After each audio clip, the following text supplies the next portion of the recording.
Pessoal, tudo bem? Continuando aqui os nossos vídeos sobre a reforma do Código Civil de 2002, que aí aguarda, o parecer final aí para saber o que nós teremos em termos de atualização do atual Código Civil. Vim trazer um tema importante que diz respeito à socioafetividade. Nós temos aí uma questão doutrinária e jurisprudencial que analisa, os pressupostos da socioafetividade, ok? Certo? E o que nos diz o Código Civil atual na redação do artigo 1593? O parentesco é natural ou civil, conforme resulte de consanguinidade ou outra origem. Esta frase, ao final do artigo 1593, ou outra origem, é a porta de entrada para o reconhecimento da paternidade ou da maternidade socioafetiva. Mas o Código Civil, ou melhor dizendo, a reforma do atual Código Civil, trouxe o artigo 1512-A, que diz o seguinte, inicialmente ele diz o seguinte: a relação de parentesco pode ter causa natural ou civil. E aí vem o parágrafo 1º. O parentesco é natural se resultar de consanguinidade, ainda que o nascimento tenha sido propiciado por cessão temporária de útero. E diz o parágrafo 2º, que é o que nos interessa. O parentesco civil é, conforme resulte de socioafetividade, de adoção ou de reprodução assistida, em que há a utilização de material genético do doador. Então a reforma nos diz que uma das espécies de parentesco civil é justamente a socioafetividade. E aí nós pulamos lá para para o capítulo 3º da reforma, capítulo 3º esse que diz da socioafetividade.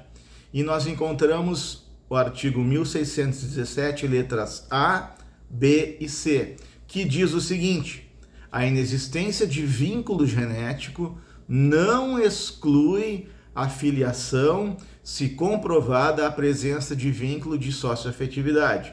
Por sua vez, a letra B do artigo 1607 prevê que a socioafetividade não exclui nem limita a autoridade dos genitores naturais, sendo todos responsáveis pelo sustento, zelo e cuidado dos filhos em caso de multiparentalidade.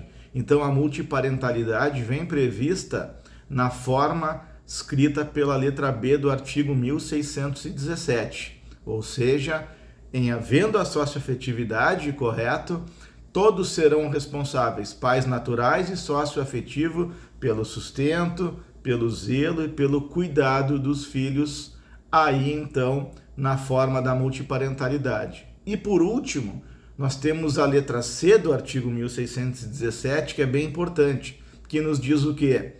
O reconhecimento de filiação socioafetiva de crianças, de adolescente, bem como de incapazes, será feito por via judicial. Então, o pedido, via de regra, segundo o caput da letra C do artigo 1617 da proposta de reforma, é a via judicial. Aí nós caminhamos para o parágrafo 1º, que diz o seguinte: para pessoas capazes e maiores de 18 anos, havendo a concordância dos pais naturais, dos pais socioafetivos e do filho, o reconhecimento poderá ser extrajudicialmente, cabendo ao oficial do registro reconhecer a existência do vínculo de filiação e levá-lo ao registro. Então, o que ocorre aqui, pessoal, na redação do parágrafo 1º do artigo 1617-C?